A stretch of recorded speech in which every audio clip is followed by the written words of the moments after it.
Robert Sterling stood frozen in his glass-walled conference room, sweat beading on his forehead as he watched his Japanese interpreter pack her briefcase with sharp, angry movements.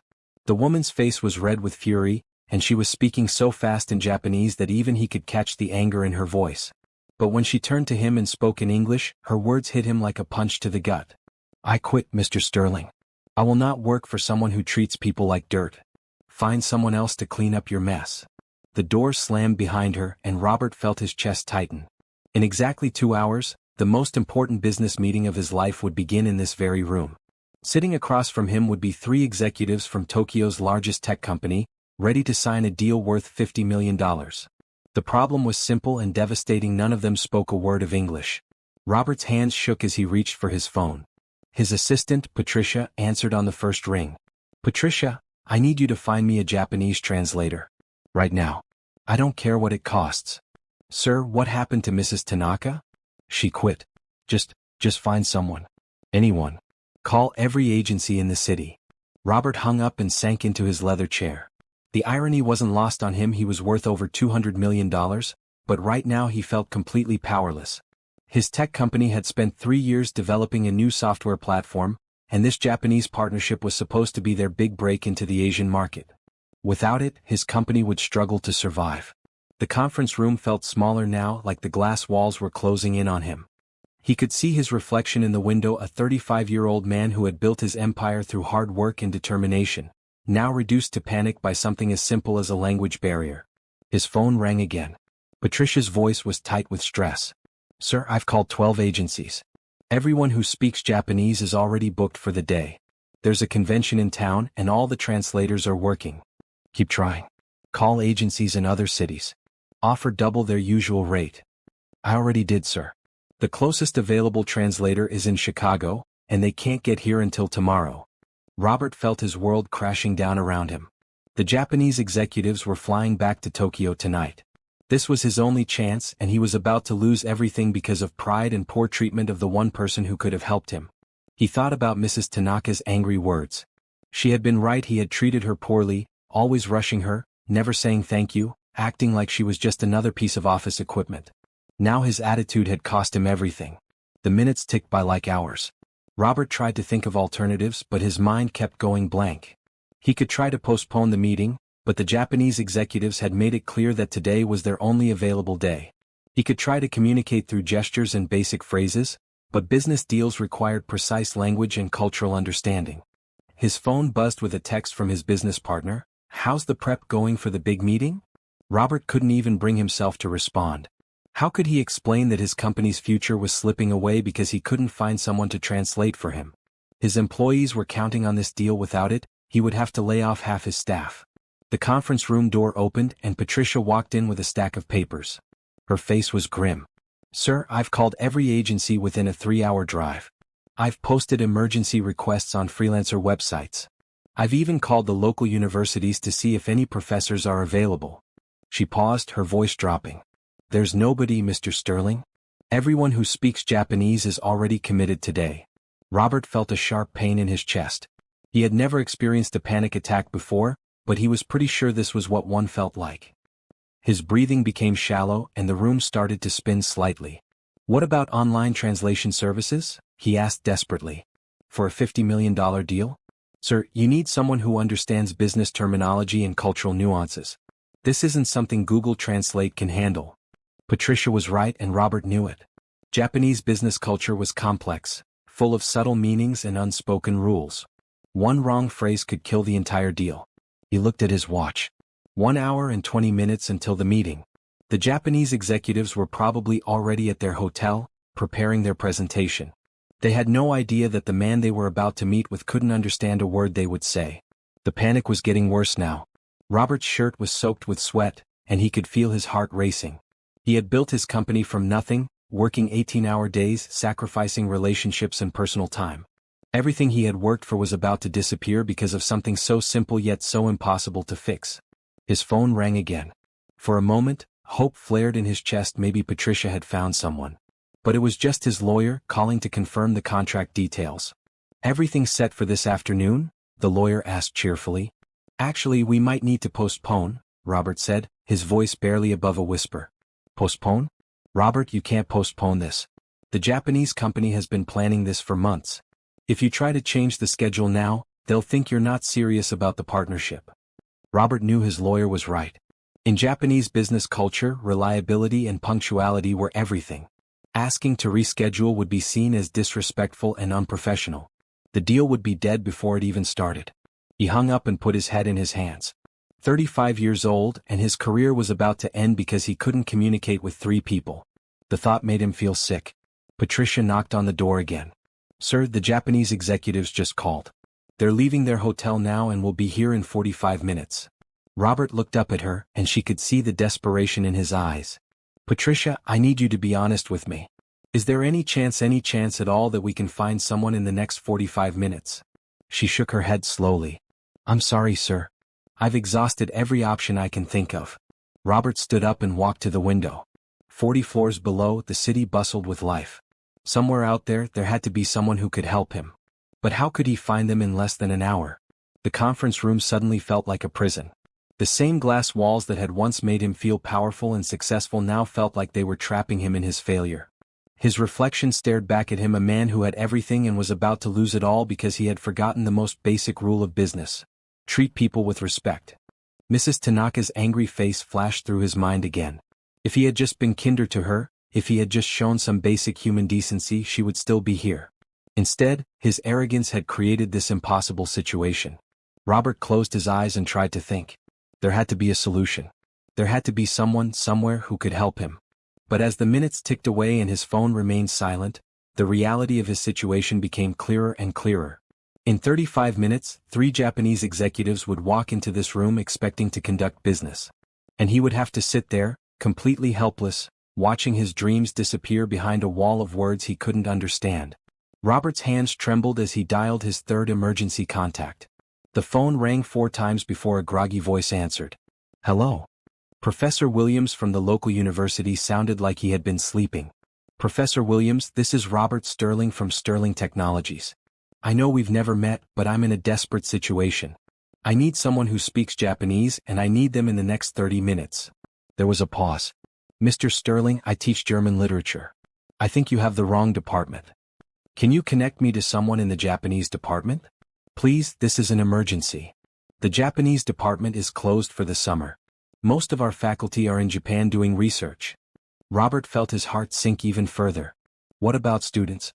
Anyone who might be available? I'm sorry, Mr. Sterling. I really can't help you. The line went dead. Robert threw his phone down on the conference table and began pacing. The room felt smaller with each step, and his breathing was getting more shallow. Patricia burst through the door, her arms full of printouts. Sir, I've been calling every hotel in the city, thinking maybe there's a Japanese tourist who speaks English and might be willing to help. And? Most hotels won't give out guest information. The few that did said their Japanese guests either don't speak English or have already checked out. Robert looked at his watch. 28 minutes. He could feel sweat dripping down his back and his shirt was starting to stick to his skin. The panic was getting worse, not better. What about the Japanese consulate? He asked suddenly. Patricia shook her head. I called them. They said they don't provide translation services for private businesses. Did you offer them money? Sir, I offered them $10,000. They said it wouldn't be appropriate. Robert felt like he was drowning. Every option led to a dead end. He had built his entire career on solving problems, on finding solutions where others saw only obstacles. But this problem seemed unsolvable. His phone buzzed with a text from his head of development. Heard about the meeting today. Can't wait to hear how it goes. This partnership is going to change everything for us. Robert's chest tightened. His entire team was counting on him. 23 employees who had worked late nights and weekends to make this deal possible. If he failed today, half of them would lose their jobs within a month. Patricia, what about language schools? Are there any in the area? I called 6 of them. 2 are closed for the summer, and the others said their Japanese instructors are all teaching classes right now. Could we pay one of them to leave their class? I asked. They said it wouldn't be professional to abandon their students. Robert wanted to scream. Professional. Everyone was being professional except him. He had been so unprofessional with Mrs. Tanaka that he had driven away the one person who could save him. The conference room door opened and his business partner Jake walked in. Jake took one look at Robert's face and knew something was wrong. Robert, what's going on?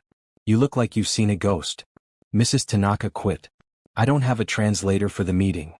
Jake's face went pale. What do you mean she quit? She said I treated her poorly.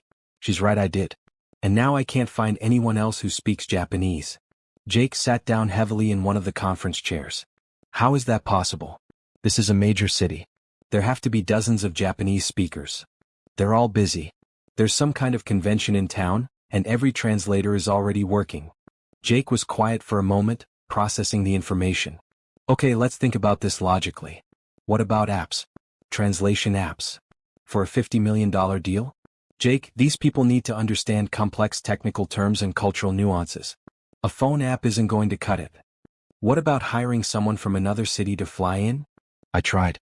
The closest available translator is in Chicago, and they can't get here until tomorrow night. Jake stood up and began pacing alongside Robert. There has to be something we're missing. Some option we haven't considered. Robert looked at his watch again. 22 minutes. His chest was getting tighter and he was starting to feel dizzy. The room seemed to be tilting slightly. Jake, I think I'm having a panic attack. Jake immediately went to the mini fridge in the corner and grabbed a bottle of water. Here, drink this. Slowly. Robert took small sips, but it didn't help much. The reality of his situation was crushing him. In 22 minutes, he would have to sit across from 3 Japanese executives and somehow explain that he couldn't understand them. What if we just tell them the truth? Jake suggested. Explain what happened and ask if they can reschedule. You know we can't do that. In Japanese business culture, this would be seen as incredibly disrespectful. They would think we're not serious about the partnership. But surely they would understand that it's an emergency situation? Robert shook his head. They planned this trip months ago. They're flying back to Tokyo tonight. If we can't meet today, the deal is dead. Patricia knocked on the door again. Sir, I just got off the phone with a freelance translator in San Francisco. She said she could do a video call translation, but the connection quality might not be good enough for an important meeting. Robert felt a flicker of hope. Set it up. It's better than nothing. Sir, she's asking for her fee up front. $5,000. Pay it. Whatever it takes. Patricia left to make the arrangements.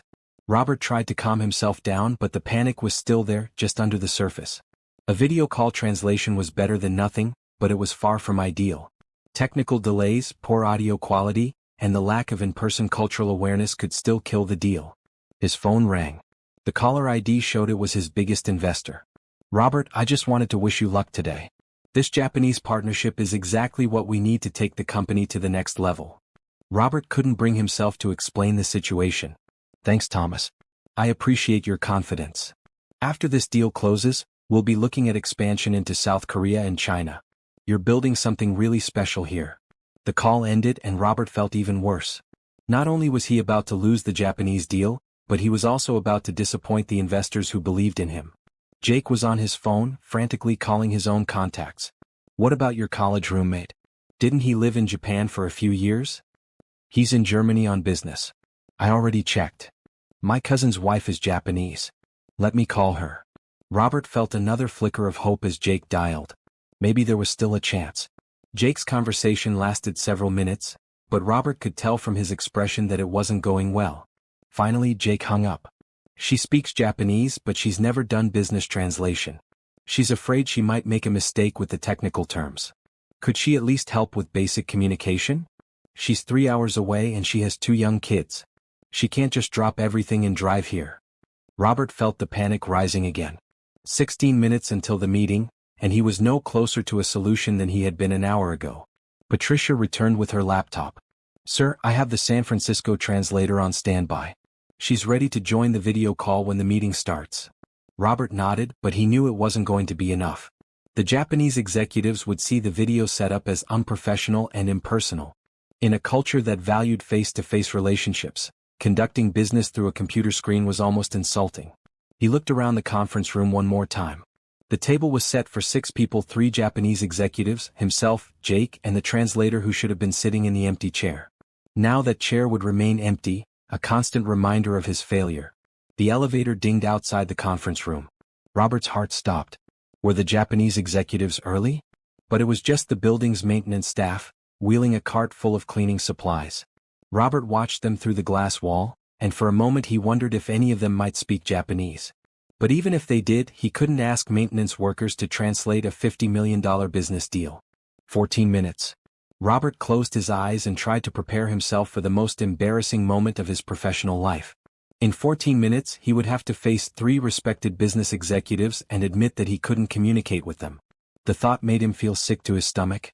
Everything he had worked for, everything his employees had sacrificed for, was about to crumble because of his own arrogance and poor treatment of the one person who could have saved him.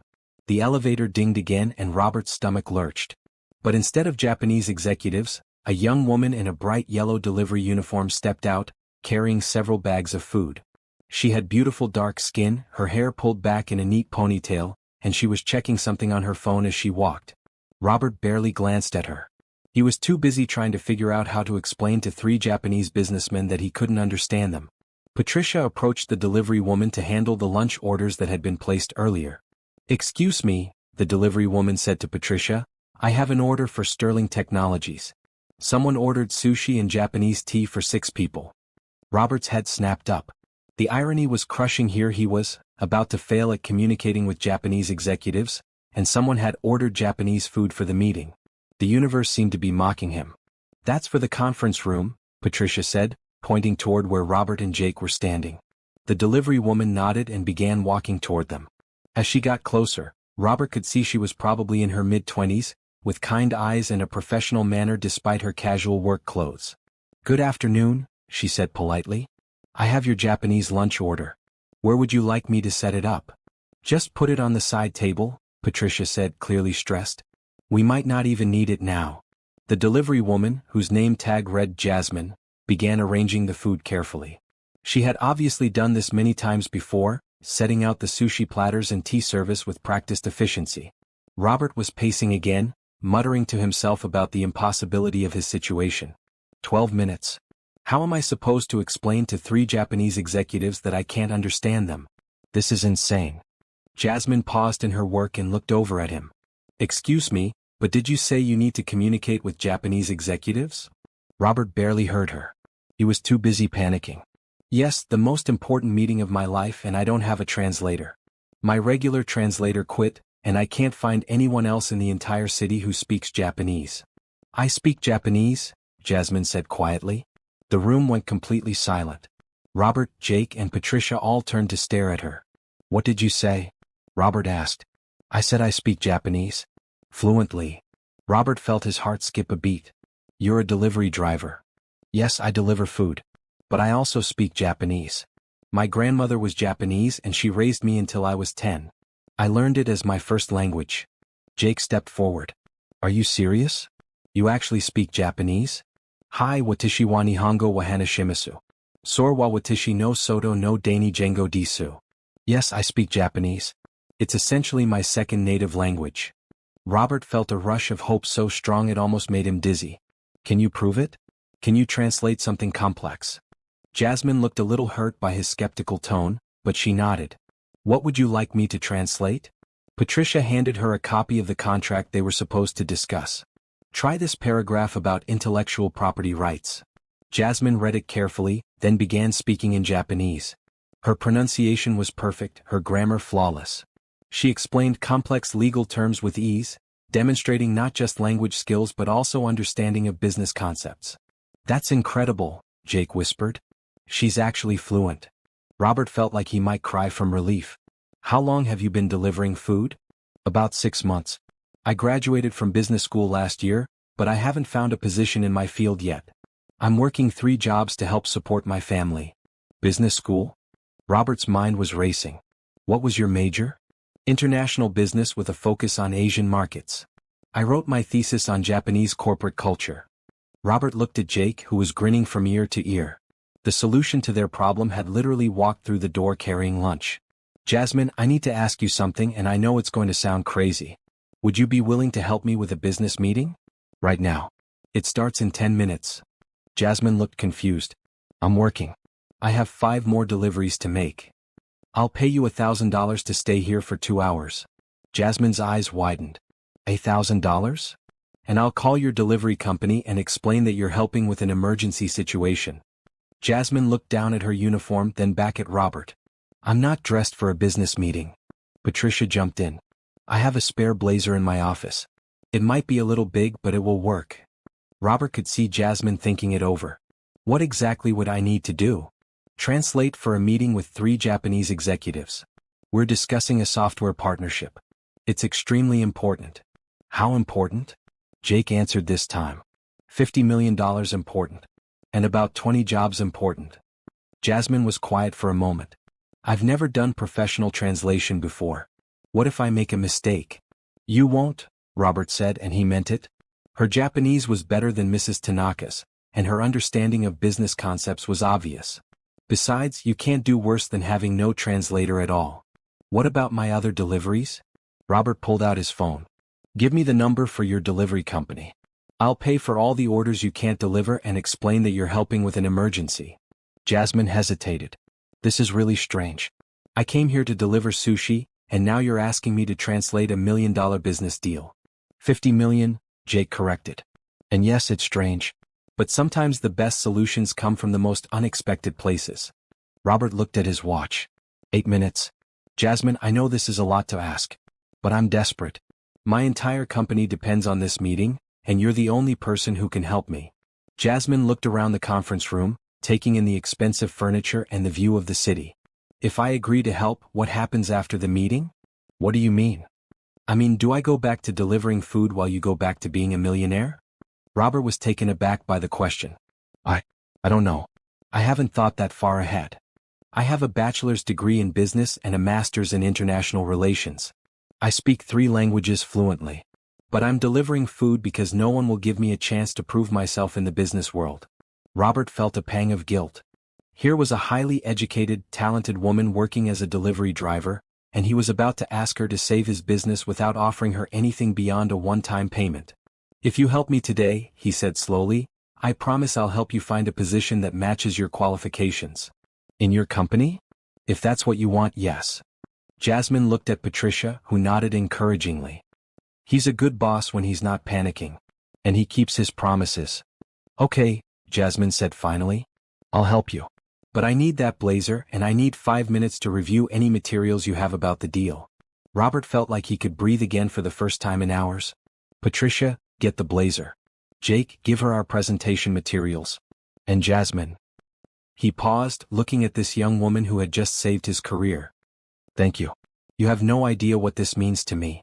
Jasmine was already reading through the contract, her brow furrowed in concentration. This is actually a really good deal for both companies. The Japanese executives should be impressed. If we can communicate with them, Robert said. Oh, we can communicate with them, Jasmine said confidently. That's not going to be a problem. For the first time in hours, Robert believed her. As Patricia returned with the blazer and Jake helped Jasmine review the presentation materials, Robert felt his panic finally beginning to subside. In 5 minutes, the most important meeting of his life would begin. And thanks to a delivery driver who happened to speak Japanese, he actually had a chance of success. Jasmine slipped into Patricia's navy blazer, which was indeed a bit large but still looked professional. She had quickly pinned her hair up in a more formal style and was now standing at the head of the conference table, reviewing the presentation materials one last time. Okay, she said, looking up at Robert. I've read through everything. The software platform, the licensing agreements, the profit-sharing structure. I understand what you're trying to accomplish. Robert nodded, but he was still nervous. Jasmine, I have to be honest with you. These aren't just any Japanese executives. They're from Yamamoto Industries, one of the largest tech companies in Tokyo. They're extremely formal, very traditional in their business approach. I understand Japanese business culture, Jasmine said calmly.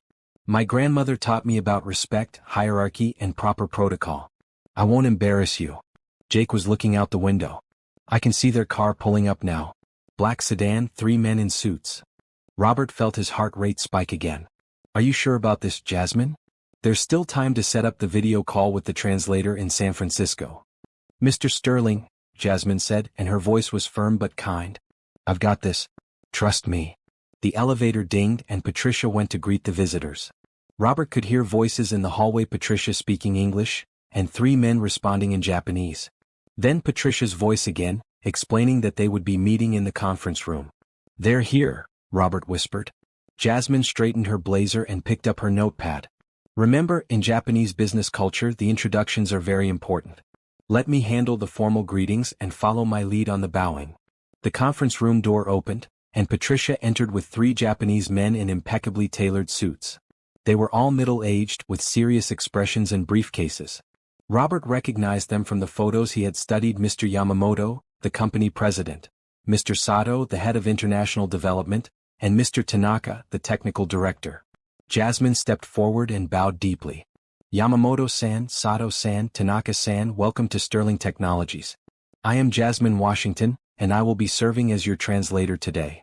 She spoke in perfect Japanese, her pronunciation flawless and her tone respectful. The 3 men looked surprised but pleased. Mr. Yamamoto responded in Japanese, and Jasmine listened carefully before turning to Robert. Mr. Yamamoto says they are honored to be here and are looking forward to learning about your software platform. He also says they are impressed that you have provided a translator who speaks such beautiful Japanese. Robert felt a wave of relief. Please tell them that we are honored to have them here, and that we've been looking forward to this meeting for months. Jasmine translated, and the Japanese executives smiled and nodded. Mr. Sato said something in Japanese and Jasmine's face lit up. Mr. Sato says he's impressed that you've hired someone who clearly understands Japanese business culture. He can tell from my greeting that I was properly trained. Robert realized he was witnessing something special. Jasmine wasn't just translating words, she was translating meaning, context, and cultural nuances. She was doing exactly what Mrs. Tanaka had done, but with a warmth and enthusiasm that even the Japanese executives seemed to appreciate. Please, gentlemen, have a seat, Robert said. We've prepared a presentation that we hope will interest you. As Jasmine translated, the executives took their seats.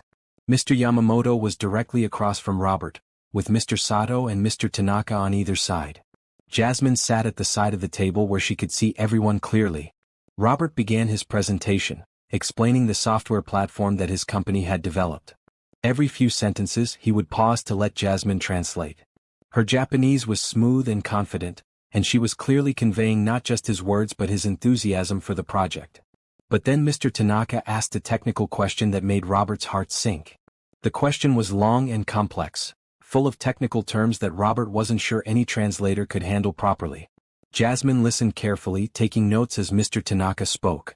When he finished, she turned to Robert. Mr. Tanaka is asking about the scalability of your database architecture. Specifically, he wants to know if your system can handle the volume of transactions that Yamamoto Industries processes daily, approximately 2.5 million transactions per hour during peak times. He's also concerned about data security protocols and whether your encryption methods meet Japanese government standards for financial data. Robert's mouth dropped open. Not only had Jasmine translated the technical question perfectly, but she had also provided context that helped him understand exactly what information the executives needed. Tell Mr. Tanaka that our database uses a distributed architecture with automatic load balancing, Robert said. We've tested it with up to 5 million transactions per hour with no performance degradation. And yes, our encryption meets both Japanese and international standards for financial data. Jasmine translated, and Mr. Tanaka nodded approvingly. He asked a follow-up question about backup procedures, which Jasmine handled just as expertly. For the next hour, the meeting flowed smoothly. The Japanese executives asked detailed questions about the software, the licensing terms, and the implementation timeline. Jasmine translated everything perfectly, often adding cultural context that helped both sides understand each other better. At one point, Mr. Yamamoto made a comment that made all 3 executives laugh. Jasmine smiled and turned to Robert. Mr. Yamamoto made a joke about how American companies usually promise everything but deliver half. He says he's pleasantly surprised that your presentation is realistic and honest about both the capabilities and limitations of your software. Robert laughed. Please tell him that we believe in honesty in business relationships. We'd rather promise less and deliver more than the other way around. When Jasmine translated this, Mr. Yamamoto smiled broadly and said something that made the other executives nod in agreement. He says that's exactly the kind of business partner they're looking for, Jasmine reported. He's impressed with your approach. As the meeting continued, Robert found himself watching Jasmine as much as the executives. She was completely in her element, moving seamlessly between English and Japanese, reading the room for cultural cues, and helping both sides understand not just what was being said but what was meant.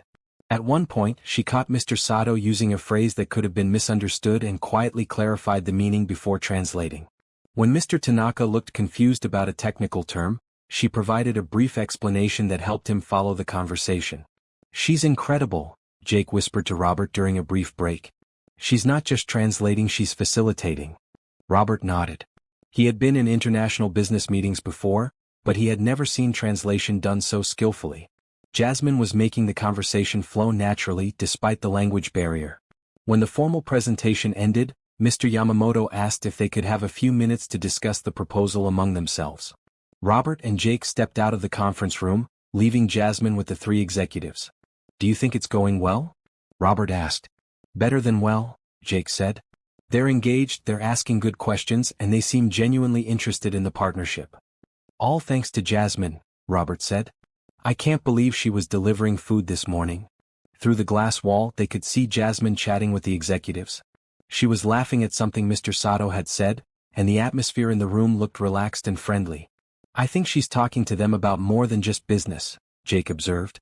When they returned to the conference room, Jasmine was beaming. "They're very impressed with your presentation," she said.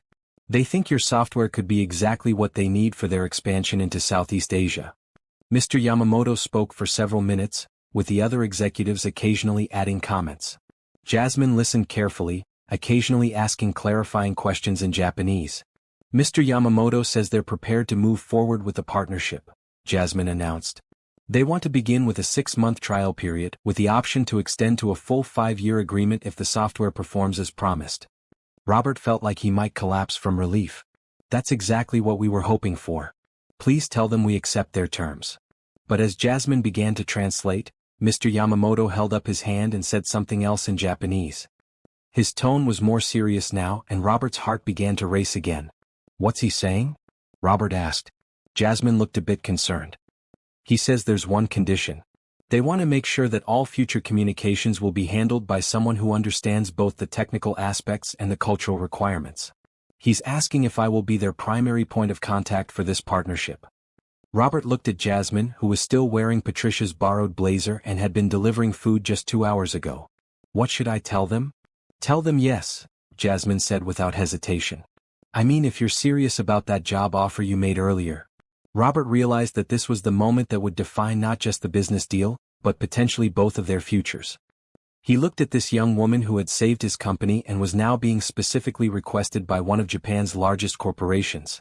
"Jasmine," he said carefully, "I want to offer you a position as our Director of International Relations with a starting salary of $90,000 plus benefits. Your primary responsibility will be managing our relationship with Yamamoto Industries and helping us expand into other Asian markets." Jasmine's eyes widened. "Are you serious?" "I've never been more serious about anything in my life." She turned to the Japanese executives and spoke in their language. Mr. Yamamoto smiled and responded enthusiastically. The other executives nodded their approval. "They're very pleased," Jasmine said. "Mr. Yamamoto says he looks forward to working with me, and he's impressed that you make such quick and decisive business decisions." The rest of the meeting flew by in a blur of handshakes, bows, and exchanged business cards. The Japanese executives agreed to send a technical team to begin the integration process within 2 weeks. Robert agreed to provide detailed documentation and training materials. And Jasmine agreed to coordinate everything, starting immediately. As the executives prepared to leave, Mr. Sato said something to Jasmine that made her blush and smile. "What did he say?" Robert asked. "He said I have a bright future in international business, and that Yamamoto Industries is lucky to have found such a skilled communicator." After the executives left, the conference room fell silent. Robert, Jake, Patricia, and Jasmine all looked at each other, barely believing what had just happened. "Did we just save the company?" Jake asked. "We did more than that," Robert said. "We just secured our future for the next 5 years." He turned to Jasmine. "I need to ask you something. Why didn't you tell me about your business background when you first offered to help? You let me think you were just a delivery driver." Jasmine was quiet for a moment. "Because that's how people see me. I've been to dozens of job interviews where they looked at my resume and were impressed, but the moment they met me they made assumptions about what I could do. I've learned that sometimes it's better to let my work speak for itself." Robert felt a wave of shame. "I did the same thing, didn't I? I assumed you couldn't possibly be qualified just because you were delivering food." "Most people do," Jasmine said simply. "But you gave me a chance to prove myself, and that's more than most people do." Patricia spoke up. "Jasmine, you were amazing in there. I've seen a lot of business meetings and I've never seen anyone handle translation and cultural mediation like that. My grandmother always taught me that communication is about more than just words, Jasmine said. It's about understanding what people really mean and helping them connect with each other. Robert walked over to the window and looked out at the city. Jasmine, I want to be completely honest with you. 2 hours ago I was about to lose everything. My company, my employees' jobs, my reputation. You didn't just translate for me, you saved my entire career. And you gave me the opportunity I've been waiting for, Jasmine replied. I think we helped each other. Jake was grinning from ear to ear. This is like something out of a movie. The delivery driver who saves the day and gets the job of her dreams. It's not a movie, Robert said. It's real life. And sometimes real life surprises you in the best possible way. Jasmine looked around the conference room one more time. So I guess I should call my delivery company and tell them I quit? I guess you should, Robert said. But first, let me call my lawyer and have him draw up your employment contract. I want to make this official as quickly as possible. As Patricia began making calls to set up Jasmine's new office and Jake started planning the integration with Yamamoto Industries, Robert found himself thinking about how quickly everything had changed. This morning, he had been a successful but arrogant businessman who treated people poorly. Tonight, he was still successful, but he was also humbled and grateful. And it was all because a young woman with a delivery uniform and a brilliant mind had walked into his office at exactly the right moment. The next morning, Robert arrived at the office to find Jasmine already at her new desk, which Patricia had hastily set up in the office next to his. She was wearing a professional gray suit and was on the phone, speaking in Japanese. Good morning, Robert said when she hung up. Early start. Mr. Yamamoto called at 7 a.m., Jasmine said. He wanted to discuss the timeline for the technical team's visit. I think he's as excited about this partnership as we are. Robert poured himself coffee from the machine Patricia had installed in Jasmine's office. What did he say? They want to move faster than originally planned. Instead of 2 weeks, they want to send their team next week. They're also interested in expanding the partnership to include their subsidiary companies in South Korea and Singapore.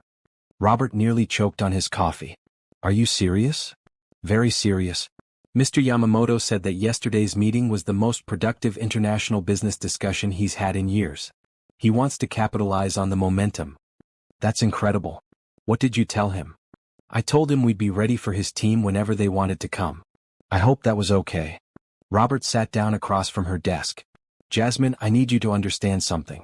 You have complete authority to make decisions about this partnership. I trust your judgment completely. Even though I've been on the job for less than 24 hours? Especially because you've been on the job for less than 24 hours. You've already accomplished more than most people do in their first year. Jasmine smiled. Thank you for trusting me.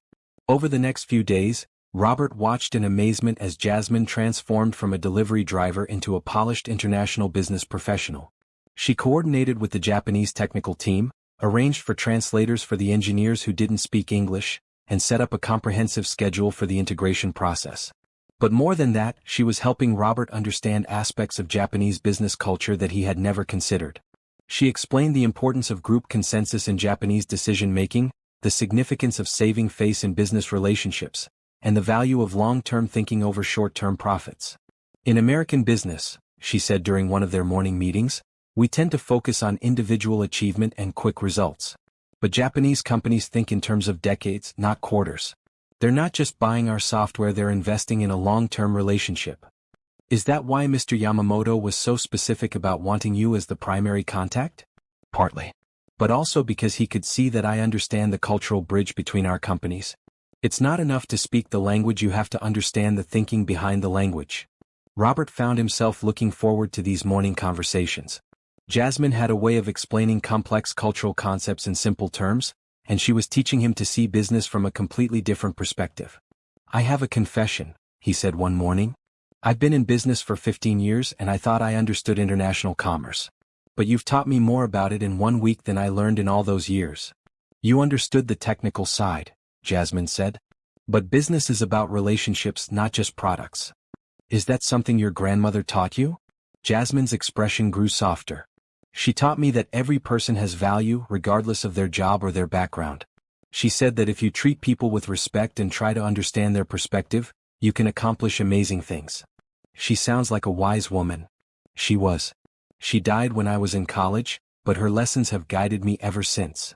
Robert was quiet for a moment. I'm sorry I didn't treat Mrs. Tanaka with respect. If I had, none of this would have happened.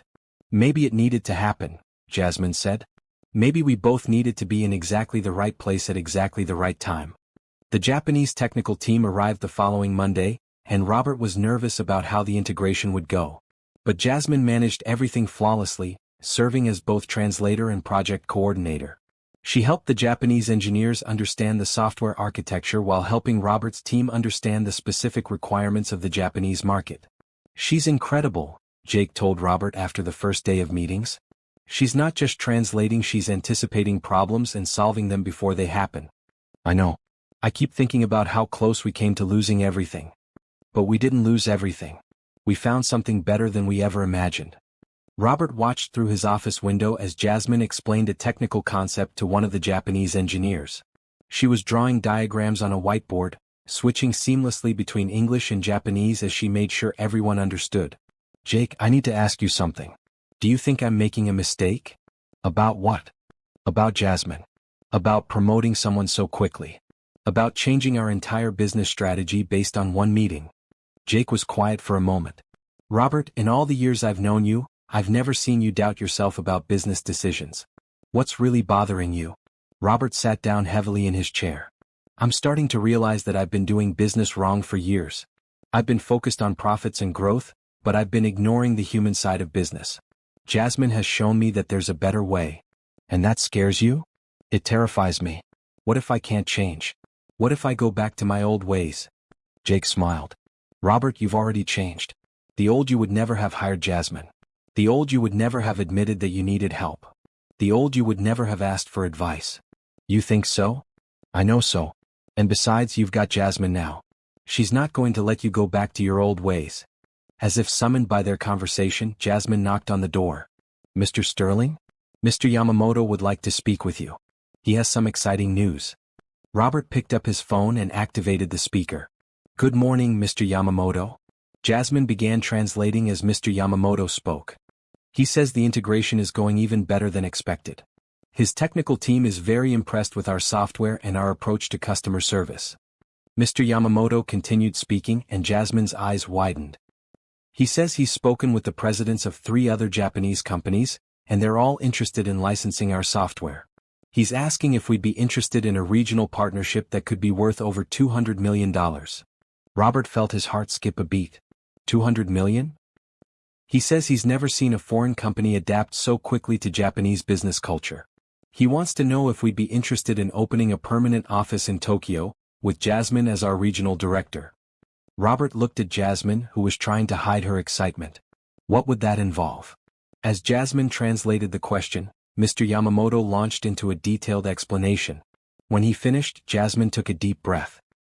He's offering us a chance to become the exclusive software provider for a consortium of Japanese companies.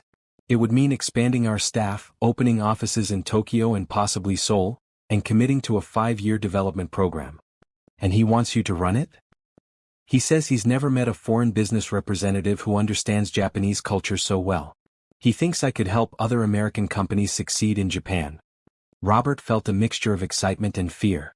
This was beyond his wildest dreams, but it was also a huge risk. What do you think, Jasmine? I think it's an incredible opportunity, but it's also a big decision.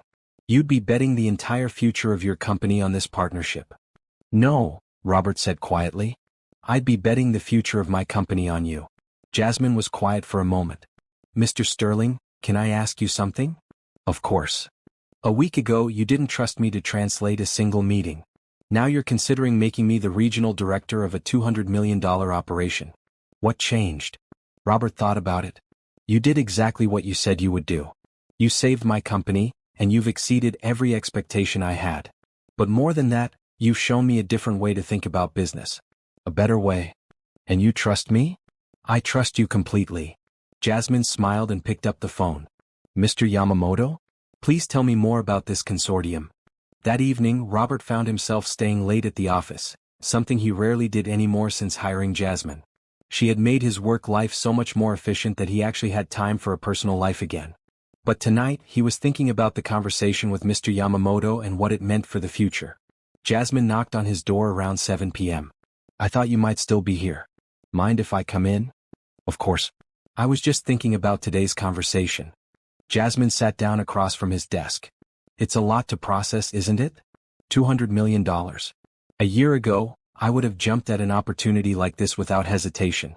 Now I'm wondering if I'm qualified to handle something so big. You're qualified, Jasmine said firmly. You built this company from nothing. You created software that Japanese companies want to license. You recognized an opportunity when it walked through your door. Robert smiled. The opportunity was you, and I almost missed it completely. But you didn't miss it. That's what matters. Robert leaned back in his chair. Jasmine, can I ask you something personal? Sure. What was it like working 3 jobs and getting rejected from positions you were overqualified for? Jasmine was quiet for a moment. Frustrating. Demoralizing. There were days when I wondered if I'd made a mistake getting so much education. My friends who went straight to work after high school were making more money than I was. Why didn't you give up? Because my grandmother always told me that the right opportunity would come along if I was patient and prepared. She said that sometimes you have to take jobs that don't match your qualifications because those jobs teach you things you can't learn in school. Like what? Like humility. Like understanding that every person has value regardless of their job title. Like learning that the most important business skill isn't knowing how to make money, it's knowing how to connect with people. Robert nodded. I've been thinking about that a lot lately. About how I treated Mrs. Tanaka, about how I almost treated you. You did treat me with respect once you realized I could help you. But I shouldn't have needed a crisis to see your value. I should have been able to see it from the beginning. Jasmine smiled. Robert, can I tell you something? You're not the first successful businessman who's had to learn these lessons. The fact that you're learning them now and that you're willing to change is what makes you different. Different how? Most people in your position would have gone back to their old ways as soon as the crisis was over. They would have hired me as a translator and forgotten about everything else. But you're trying to understand the bigger picture. Robert was quiet for a moment. I think I'm starting to understand why Mr. Yamamoto was so impressed with our meeting. It wasn't just about the software, was it? No, it wasn't. Japanese business culture values long-term relationships and mutual respect. When he saw how you treated me during the meeting and how you immediately recognized my value, he knew he was dealing with someone who understood these principles. Even though I had just learned them that day? Sometimes the most important lessons are the ones we learn under pressure. Robert stood up and walked to the window. The city was lit up below them, and he could see people walking on the sidewalks going about their evening routines. Jasmine, I want to ask you something, and I want you to be completely honest with me. Okay. Do you think I can really change? Do you think I can become the kind of businessman who treats people with respect and builds long-term relationships? Jasmine joined him at the window. I think you already have changed. The question is whether you believe it. What do you mean? I mean that change isn't a destination, it's a daily choice. Every day you can choose to treat people with respect or to treat them as tools. Every day you can choose to build relationships or to just focus on profits. Robert thought about this. And you think I'll make the right choices? I think you'll make mostly right choices, and when you make wrong ones you'll learn from them. That's what growth looks like. They stood in comfortable silence for a few minutes, watching the city below. Finally Robert spoke again. Jasmine, there's something else I want to ask you. Something I've been curious about since our first day working together. What's that? Why did you decide to help me?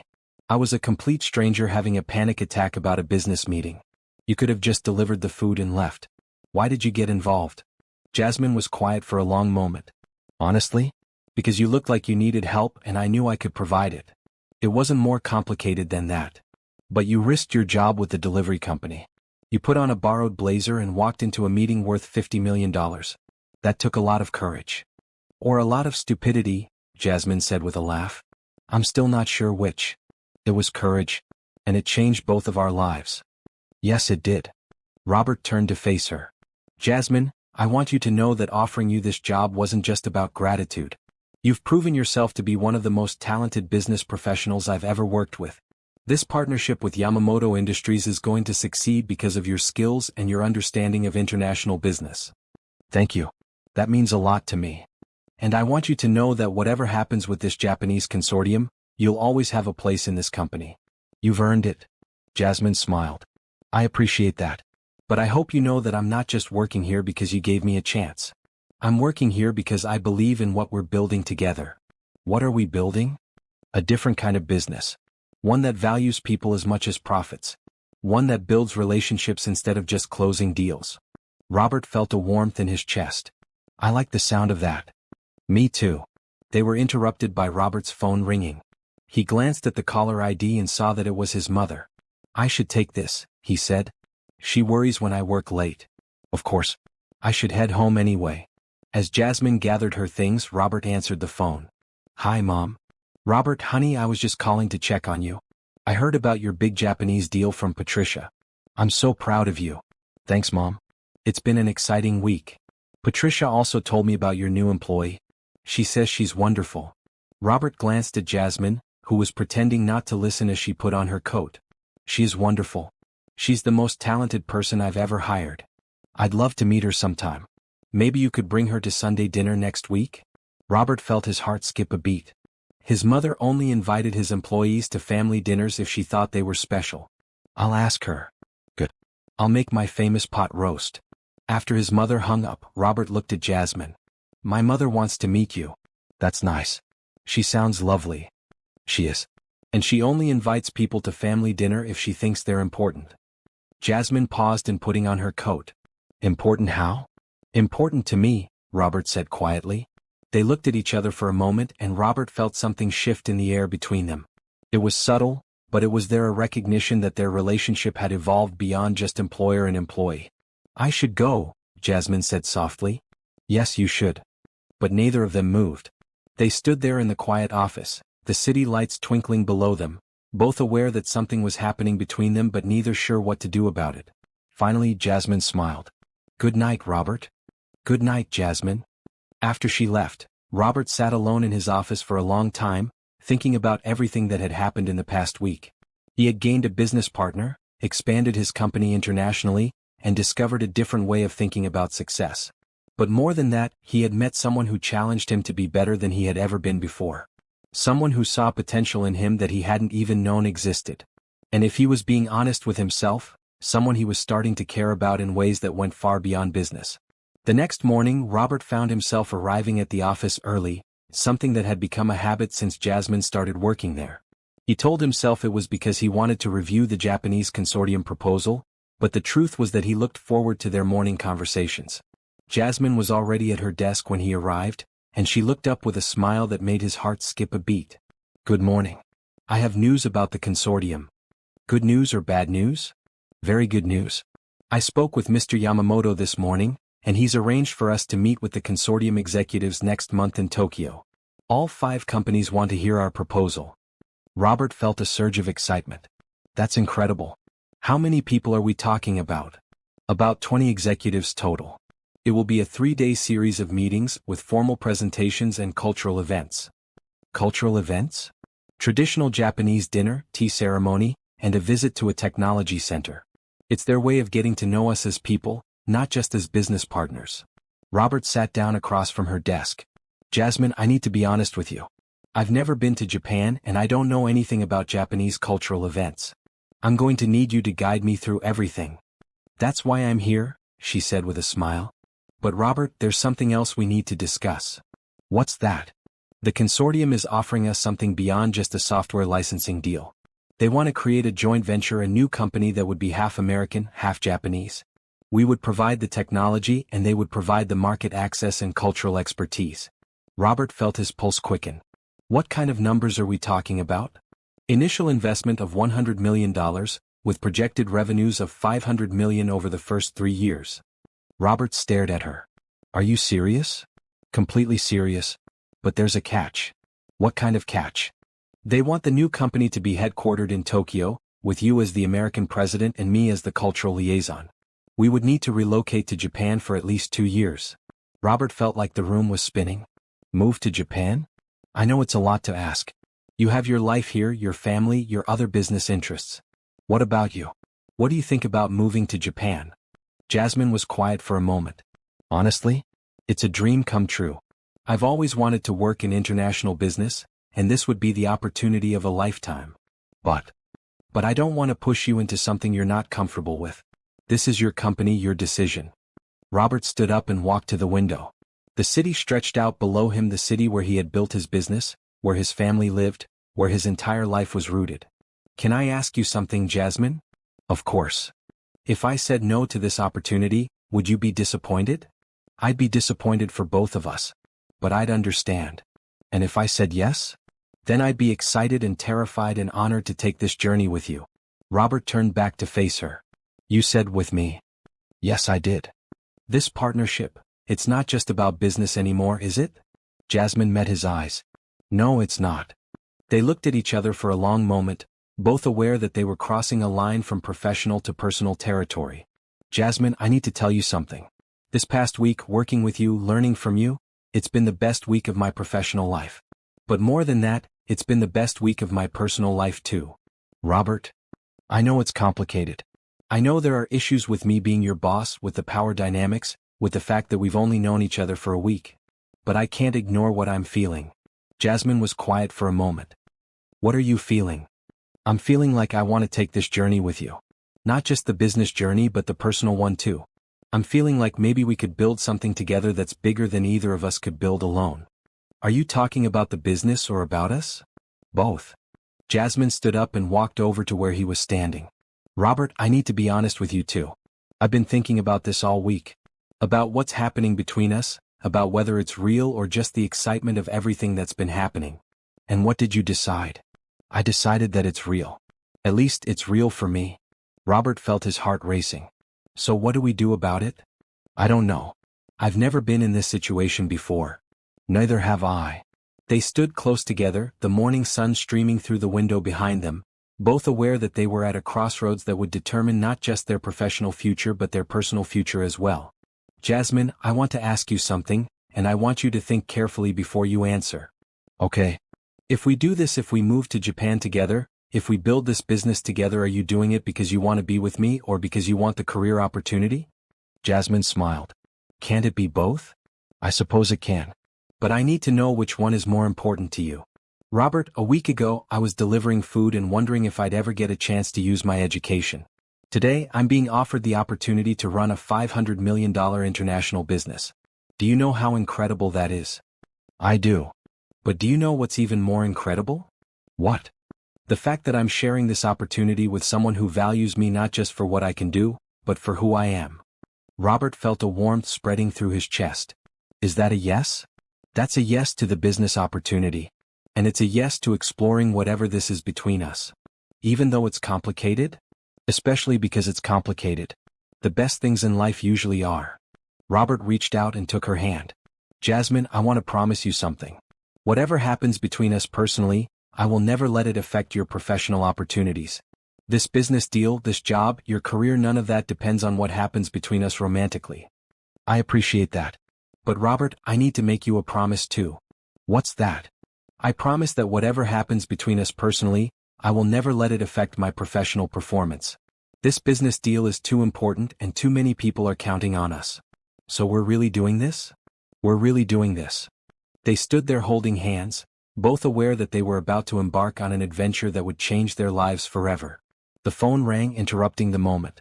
That's probably Mr. Yamamoto, Jasmine said, glancing at the caller ID. He said he'd call this morning with more details about the Tokyo meetings. Answer it, Robert said. Let's start planning our future. As Jasmine picked up the phone and began speaking in Japanese, Robert felt a sense of excitement and anticipation that he hadn't experienced in years. He was about to move to Japan, start a new business, and explore a relationship with the most remarkable woman he had ever met. A week ago, he had been a successful but lonely businessman whose world was crumbling around him. Today he was embarking on the adventure of a lifetime with someone who had changed not just his business, but his entire perspective on what success really meant. And it all started with a delivery girl who happened to speak Japanese. Over the next few weeks, Robert and Jasmine worked closely together preparing for the Tokyo meetings.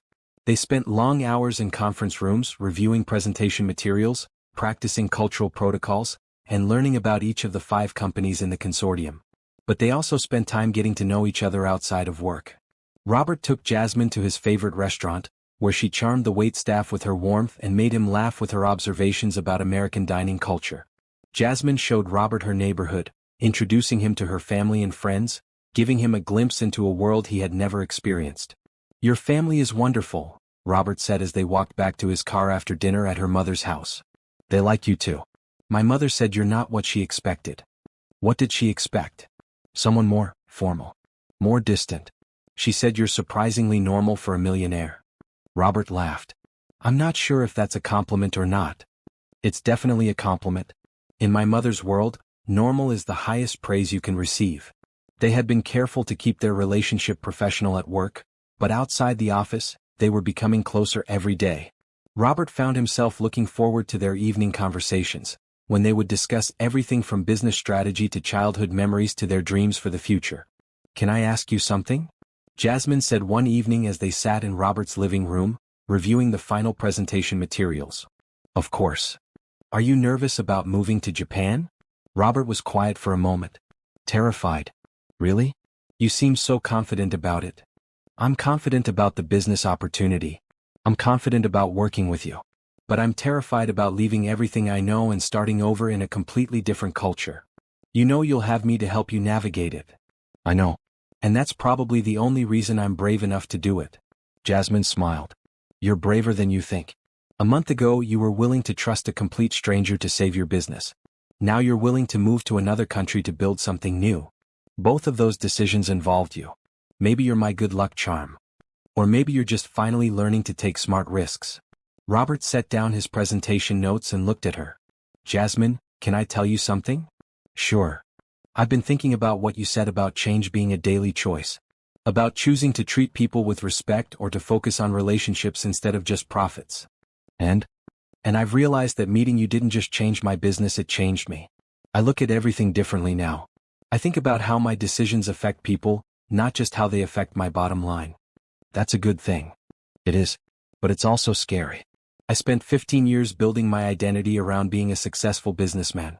Now I'm learning that success means something completely different than I thought it did. Jasmine moved closer to him on the couch. What does it mean to you now?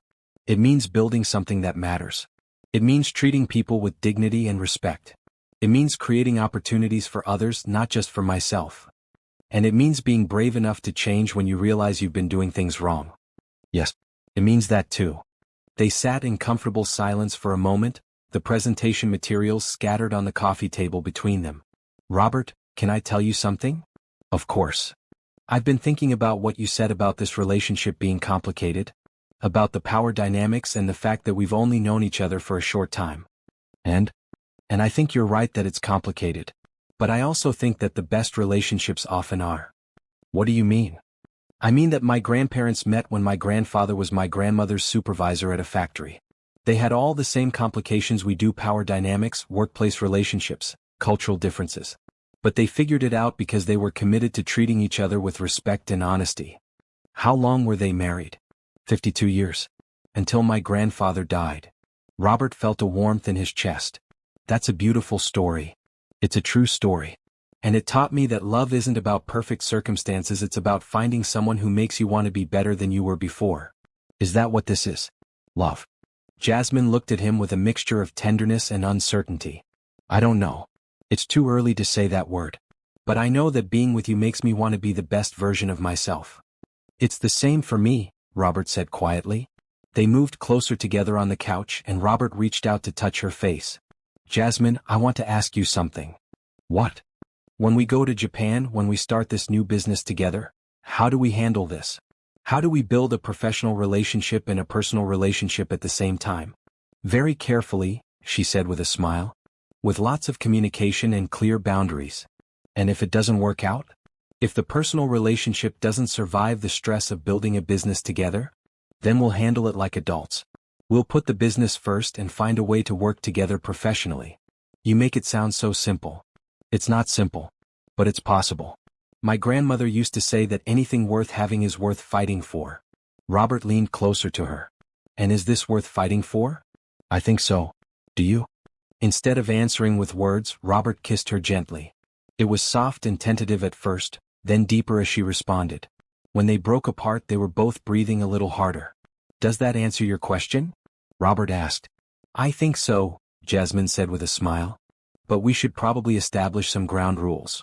Such as no public displays of affection at work. No letting our personal feelings interfere with business decisions. And complete honesty about our feelings even when it's uncomfortable. I can agree to those rules. Good. Because tomorrow we start the final preparations for Tokyo, and we need to be completely professional. And tonight? Tonight we can be whatever we want to be. They spent the rest of the evening talking about their hopes and fears for the future, their dreams for the business, and their feelings for each other. By the time Jasmine left for her apartment, they had established not just the ground rules for their relationship, but also a deeper understanding of what they meant to each other. The next morning they were back to being completely professional colleagues, but there was an undercurrent of excitement and affection that made their work together even more effective. They finished the presentation materials, confirmed the travel arrangements, and prepared for what would be the most important business trip of their lives. "Are you ready for this?" Robert asked as they reviewed their final checklist. "I'm ready," Jasmine said. "Are you?" "I'm ready to find out." 3 days later they were on a plane to Tokyo, sitting side by side in first class, both nervous and excited about what lay ahead. As the plane lifted off, Robert looked out the window at the city disappearing below them. "Second thoughts?"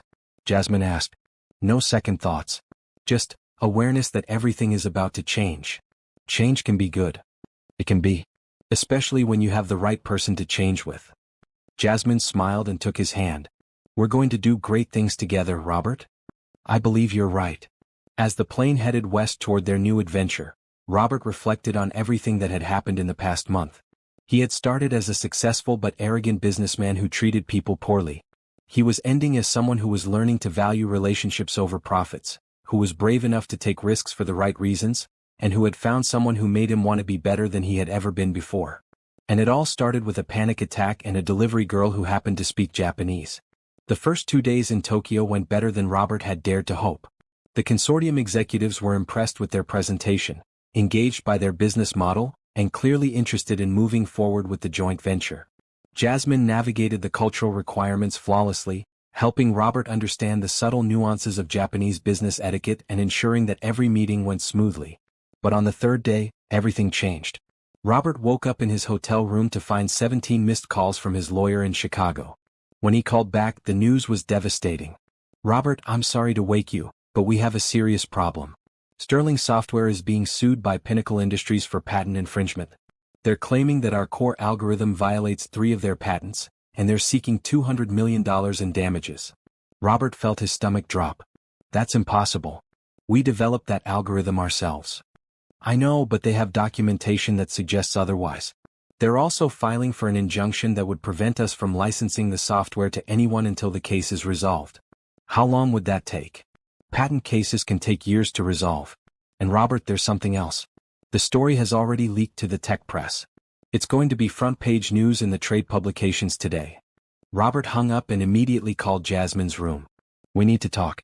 Now." She met him in the hotel lobby 10 minutes later, and one look at his face told her that something was seriously wrong. "What happened?" Robert explained the situation, watching as the color drained from her face. "This is going to kill the consortium deal, isn't it?" "I don't know. Maybe. The Japanese don't like uncertainty, and they definitely don't like legal complications. When do we meet with the consortium executives?" "In 2 hours." Robert ran his hands through his hair. "Should we tell them about the lawsuit?" "We have to. If they find out from the news instead of from us, they'll never trust us again. But if we tell them, they'll probably walk away from the deal." "Maybe. Or maybe they'll respect our honesty and work with us to find a solution." Robert looked at her, amazed by her calm in the face of disaster. "How are you so composed about this?" "Because panicking won't help. We need to think strategically about how to handle this." "What do you suggest?" "I suggest we call Mr. Yamamoto immediately and ask for a private meeting before the consortium session. We explain the situation honestly, show them our documentation proving that we developed the algorithm independently, and ask for their advice on how to proceed. And if they decide to cancel the deal? Then we deal with that when it happens. But Robert, we can't control what Pinnacle Industries does, and we can't control how the consortium responds. We can only control how we handle this situation." Robert nodded, knowing she was right. "Make the call." An hour later, they were sitting in a private conference room with Mr. Yamamoto and 2 other senior executives. Jasmine had explained the situation in Japanese, and now they were waiting for the response. Mr. Yamamoto spoke for several minutes, his tone serious but not angry. When he finished, Jasmine translated. He says that legal challenges are not uncommon in the technology industry, and that Japanese companies face similar issues regularly. He's more concerned about our response to the crisis than about the crisis itself. What does he mean? He wants to know if we're prepared to fight the lawsuit, if we have strong legal representation, and if we have the financial resources to see it through. Robert felt a glimmer of hope. Tell him that we absolutely believe in our legal position, that we have excellent attorneys, and that we're prepared to defend our intellectual property vigorously. As Jasmine translated, Mr. Yamamoto nodded approvingly. He asked another question. He wants to know if we're willing to proceed with the consortium deal while the lawsuit is pending, or if we want to postpone until it's resolved. This was the moment of truth. Robert looked at Jasmine, then back at Mr. Yamamoto. Tell him that we're willing to proceed if the consortium is comfortable with the legal situation. But we understand if they prefer to wait. After Jasmine translated, Mr. Yamamoto consulted with his colleagues in rapid Japanese. The conversation lasted several minutes, with all three executives participating actively. Finally, Mr. Yamamoto turned back to them and spoke directly to Robert, even though he knew Robert couldn't understand him. What's he saying? Robert asked. Jasmine's eyes were wide with surprise. He says that the consortium has decided to proceed with the deal, but with some modifications. They want to accelerate the timeline and close the agreement before the lawsuit can create more complications. What kind of modifications? They want to increase their initial investment to $150 million, and they want to provide legal support to help us fight the patent case. Robert felt like he might faint.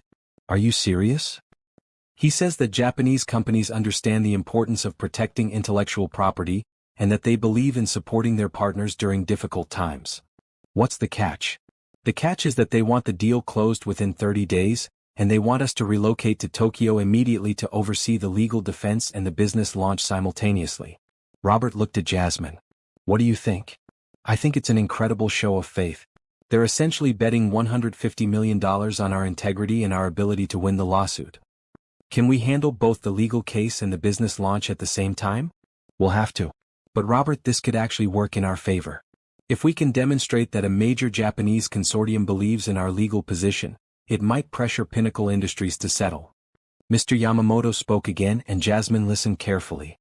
He says there's one more condition. The consortium wants me to serve as the primary liaison between their legal team and our American attorneys. They want someone who can communicate effectively in both languages and both legal systems. Can you do that? I'll have to learn as I go. But yes, I think I can do it. Robert stood up and walked to the window overlooking Tokyo Bay. A month ago, he had been a successful businessman with a comfortable life. Now he was about to relocate to Japan, fight a major lawsuit, and launch a joint venture worth hundreds of millions of dollars. And he was going to do it all with a woman he had met by accident and fallen in love with by choice. Mr. Yamamoto, he said, turning back to face the executives, please tell him that we accept their terms. We'll be honored to have the consortium as our partners, and we won't let them down. As Jasmine translated, Mr. Yamamoto smiled for the first time since the meeting began. He stood up and bowed deeply, then extended his hand to Robert. He says, welcome to the family, Jasmine translated. In Japanese business culture, that's not something they say lightly. After the executives left, Robert and Jasmine sat alone in the conference room, both trying to process what had just happened. I can't believe they're still willing to work with us, Robert said. I can't. You've proven that you're trustworthy and that you value relationships over short-term profits. That's exactly what they were looking for in a partner. But what if we lose the lawsuit? Then we'll deal with that when it happens. But right now, we need to focus on what we can control, building this business and fighting for what's rightfully ours. Robert looked at her, amazed once again by her strength and wisdom. Jasmine, I need to ask you something. What? Are you sure you want to do this? Move to Japan, manage a legal case, help launch a joint venture? It's going to be incredibly stressful. Robert, a month ago I was delivering food and wondering if I'd ever get to use my education. Now I'm being asked to help manage a case that could reshape the software industry. Do you really think I'm going to say no? Even if it means dealing with all the complications between us?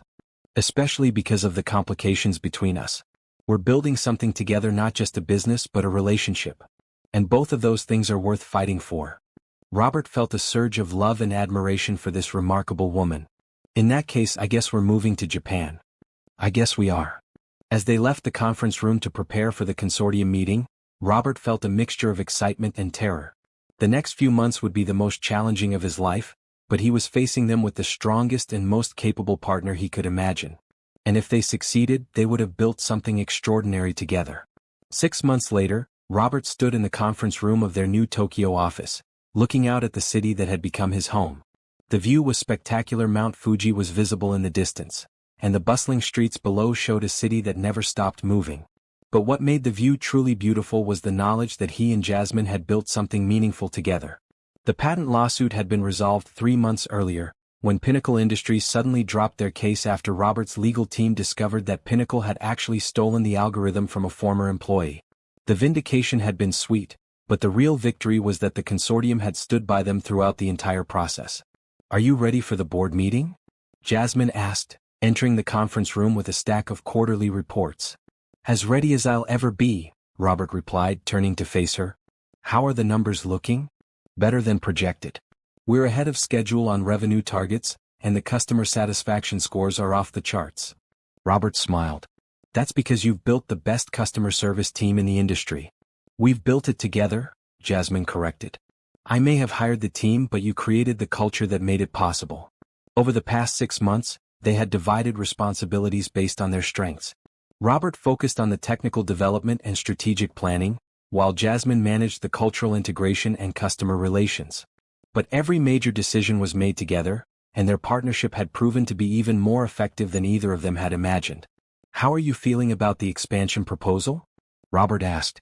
"Excited and nervous. Opening offices in Seoul and Singapore is a big step." "But you think we're ready?" "I think we're ready. The question is whether the board thinks we're ready." The board meeting went better than they had hoped. The consortium executives were impressed with the progress they had made, and they unanimously approved the expansion plan. More importantly, they offered Robert and Jasmine permanent positions as co-presidents of the new regional division. "This is incredible," Jasmine said as they walked back to their office after the meeting. "A year ago, I never could have imagined this." "A year ago, I was a completely different person," Robert said. "I was successful, but I was also lonely and arrogant. I treated people poorly, and I thought business was just about making money. And now I understand that business is about building relationships and creating value for everyone involved. It's about treating people with respect and dignity, regardless of their position or background." They stopped at the elevator, and Robert looked at Jasmine with an expression of deep gratitude and love. "Jasmine, I need to tell you something." "What's that?" "Everything good that has happened to me in the past year is because of you. You saved my business, you taught me how to be a better person, and you've been my partner in building something extraordinary. Robert, you saved my career too. You gave me opportunities one never could have found on my own. But more than that," Robert continued, "you've made me happy in a way I never thought possible. Working with you, living in this amazing city, building a life together, it's been the best year of my life." Jasmine smiled. "Are you going somewhere with this?" Robert reached into his pocket and pulled out a small velvet box. "Actually, I am." Jasmine's eyes widened as Robert dropped to one knee right there in the hallway of their office building. "Jasmine Washington, you walked into my life at my lowest moment and changed everything. You showed me that success isn't about money or power, it's about finding someone who makes you want to be better than you ever thought you could be. Will you marry me?" Jasmine looked down at him, tears streaming down her face. "Are you seriously proposing to me in our office hallway?" "I'm proposing to you in the place where we built our dream together. Is that okay?" "It's perfect," she said, laughing through her tears. "And yes, I'll marry you." Robert slipped the ring onto her finger and stood up to kiss her. As they embraced, several of their employees emerged from the elevator and began applauding. "Did you plan this?" Jasmine asked, looking around at their smiling colleagues. "I may have mentioned to a few people that I was planning to propose today," Robert admitted. "And they all kept the secret?" "They all love you as much as I do." "Well, almost as much." 6 months later, they were married in a beautiful ceremony that blended American and Japanese traditions. Robert's family flew in from Chicago, and Jasmine's family celebrated alongside their new Japanese colleagues and friends. Mr. Yamamoto served as Robert's best man, and Jasmine's sister served as her maid of honor. "I can't believe this is really happening," Jasmine said as they danced at their reception. "Believe it," Robert said, holding her close. "We've built something beautiful together." "The business or the marriage?" "Both. But especially the marriage." As they danced, Robert thought about the journey that had brought them to this moment. It had started with a panic attack in a conference room and a delivery girl who happened to speak Japanese. It had continued with a business partnership that had grown into something much deeper. And now it was culminating in a marriage that represented not just their love for each other, but their commitment to building a life together based on mutual respect, shared values, and common dreams. "Robert," Jasmine said as the song ended, "I want to thank you for something." "What's that?" "For seeing my potential when I couldn't see it myself. For giving me a chance to prove what I could do. For treating me as an equal partner from the very beginning." "Jasmine, you don't need to thank me for that.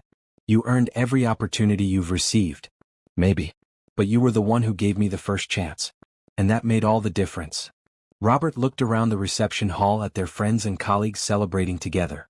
Americans and Japanese, business executives and former delivery drivers, all brought together by the power of mutual respect and shared success. "You know what I'm most proud of?" Robert said. "What?" "We've built a business that treats people the way we wanted to be treated. We've created opportunities for others the way opportunities were created for us. We've proven that success and integrity can go hand in hand. And we've proven that love can grow out of the most unexpected circumstances." That too. As the evening wound down, Robert and Jasmine stood on the balcony of their reception venue, looking out over Tokyo Bay. The city lights twinkled like stars, and the future stretched out before them full of possibilities. "Are you happy?" Robert asked. "Happier than I ever thought possible," Jasmine replied. "Are you?" "Completely. For the first time in my life, I feel like I'm exactly where I'm supposed to be, with exactly the right person. Even though it all started with a panic attack and a delivery order? Especially because it started that way. It proves that the best things in life often come from the most unexpected places." Jasmine smiled and leaned against him. "I love you, Mr. Sterling." "I love you too, Mrs. Sterling." As they watched the city lights reflect on the water, Robert thought about how much his life had changed in just 2 years. He had gone from being a successful but lonely businessman to being a happily married co-president of an international company. He had learned that true success wasn't about money or power, it was about building meaningful relationships and creating value for everyone around you.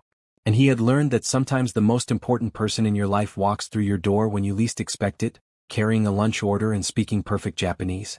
The millionaire who had panicked without a translator had found something much more valuable than a business deal. He had found a partner, a best friend, and the love of his life. And it all started with a delivery girl who solved his problem in 1 minute and changed his life forever. Dear listeners, thank you for joining Robert and Jasmine on their incredible journey from a panic-filled conference room to a beautiful life together in Tokyo. This story reminds us that sometimes our greatest challenges lead to our most beautiful opportunities, and that the right person can walk into our lives when we need them most. I'd love to hear from you. What did you think about the way their relationship developed? Have you ever had a moment where a stranger's kindness completely changed your life? Do you believe that business success and personal integrity can truly go hand in hand? And what was your favorite moment in Robert and Jasmine's story, the panic attack, the first meeting, the proposal, or something else entirely? Share your thoughts in the comments below. Your stories and insights make this community so special.